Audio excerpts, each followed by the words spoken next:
Hello,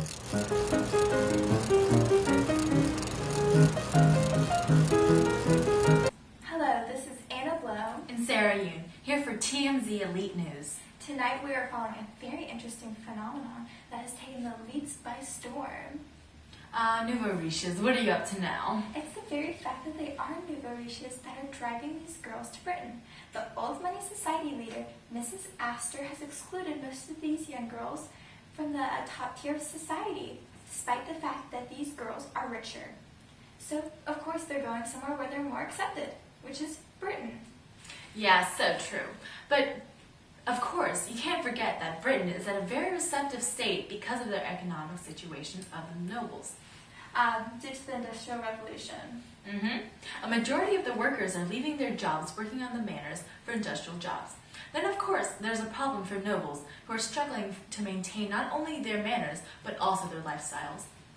Manors are just not producing enough money to support themselves. And, of course, for a gentleman to work for money is simply unthinkable. British girls are really missing out because of primogeniture, which means the majority of the inheritance goes to the oldest son. Meanwhile, our American heiresses can inherit just as much, if not more than their brothers. You can see the sharp rise from how much Jenny Jerome inherited to how much Consuelo Vanderbilt inherited. They did try to go to Paris as the French culture was at its height in the American elite. But when the Prussians invaded, the American heiresses fled to London, which of course turned out just all right for them. We're lucky enough to secure an interview with Prince Edward VII himself, the last major cause of this new phenomenon. Hello, Your Royal Highness. Would you mind telling us and our viewers why you have been so receptive of the American heiresses?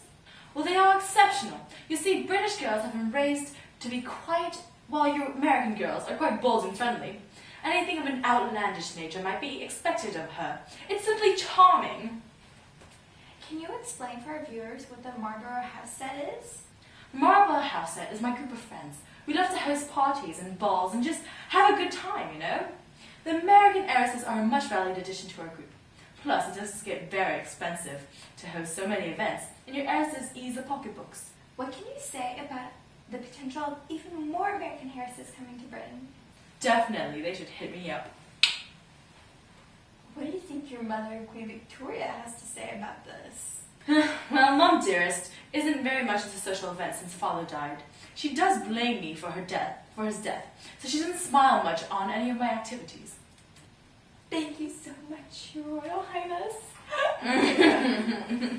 Prince Edward does quite love his American ladies, though I'm not sure his wife does. Anna!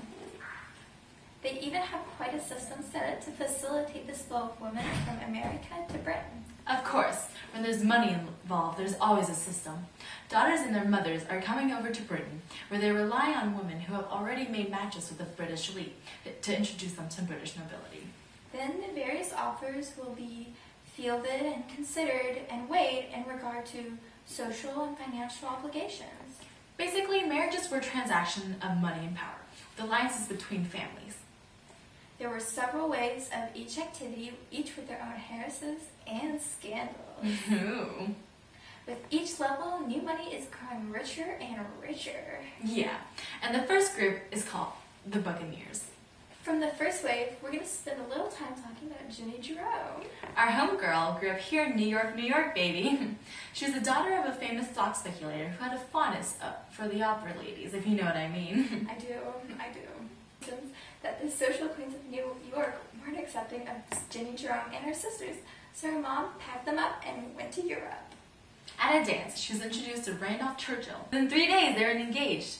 It was quite scandalous, as she accepted the proposal without consulting with her family, which is quite a breach of etiquette. Her parents didn't like that Randolph was a second son, which meant that he inherited nothing. And Randolph's family didn't like that her father had a fondness for the opera ladies. So they set some conditions which they thought were impossible. Randolph had to be elected to the House of Commons, Which he actually did almost immediately. They were soon married, and following the birth of both their sons, Jenny has really dove into supporting her husband's political career. She helps him write speeches and is a main fixture in his campaigning force. Recently, lately, she has shown great interest in building up potential for her older son, Winston Churchill, and his future in politics. Her presence in the British political scene has really made a difference that I am sure will last well into the future, especially with her starting her son's career. She paved the way and ushered the second wave, the self-made girls, which was coupled with a slight of income, which strengthened the need of rich wives. We were lucky enough to secure an interview with our self-made girl, Mary Curzon. Hello, Your Highness. Thank you so much for being with me. Now, if you don't mind, how did you and your husband meet? I met Lord Curzon on a ball, and let's just say for me, it was love at first sight. That sounds splendid. So once you're married, you became... Lady Curzon. His lordship devised that the surest way to ensure his importance to the king was to become an all-knowing source of knowledge of the Asian continent. His knowledge secured him the role of Viceroy of India. And you became the viceroy? Yes, I'm the Viceroy, the second highest ranking woman in the British Empire, after the Queen herself. Lord Curzon must have been very busy ruling, and yet in the Queen's stead. Yes, of course. You must know that for his lordship, it was never a love match. Well, at least not at first. We have it on several good reports that you have been experiencing severe homesickness. Is this true? Well, you know how it is when you're in a foreign land with few friends. I will admit that I do get very melancholy after my parents visit. I'm so sorry, Your Highness. Oh, it's okay. It was hard at first, but eventually his lordship woke up and realized that I was there the whole time. His fondness for me has grown, and I cherish how dear our relationship is. Oh, congratulations, Your Highness. Thank you so much for the interview, and we at TMZ wish you and Lord Curzon the best of luck. Wasn't she quite a cute thing? Such a sweet dear. I'm glad Lord Curzon woke up and realized we had right next to him.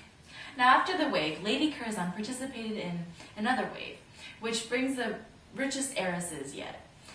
Enter Consuelo and Alva Vanderbilt. Back in New York, Miss Astor was still excluding the nouveau riche from her social events. Alva Vanderbilt, Consuelo's mother, was often excluded from Mrs. Astor's parties. Of course, this didn't and still doesn't sit very well with Alva. Alva was positive that marrying her daughter to a noble of some distinguishment was the best way to one-up Miss Astor. Ah, yes, some friendly competition. Our last interview is both with Alva and Consuelo. Hello, thank you so much for doing this interview. Of course.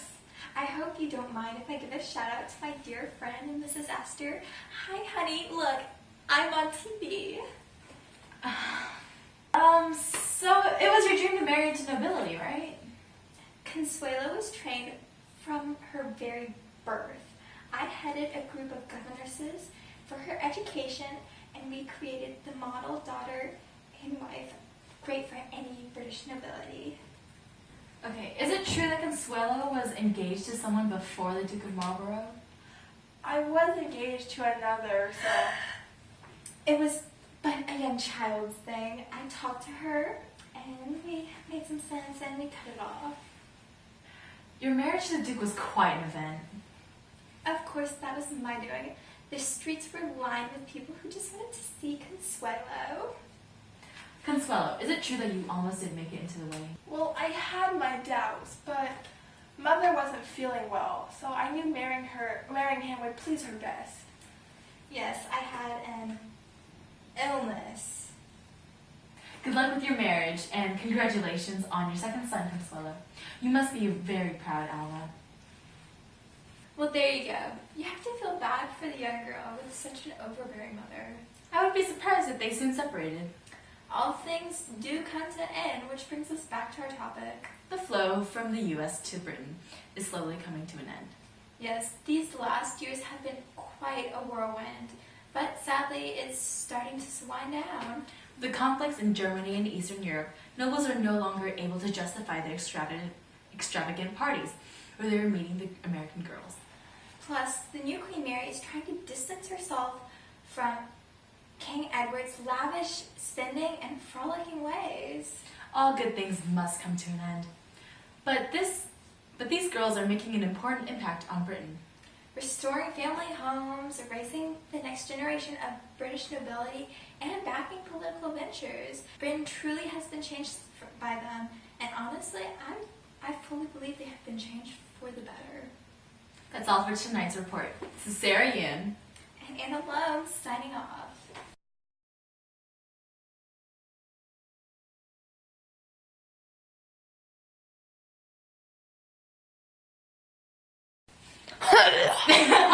Back in New York, Mrs. Astor was still excluding the Nova Riche from her balls.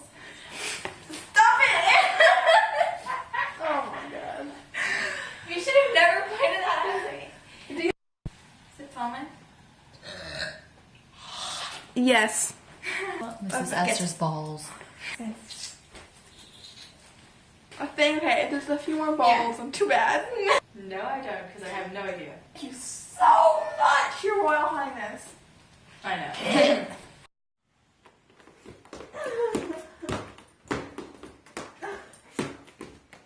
With. Am I British yet? How would you gonna do? I'm Prince Edward the VII. Just, okay.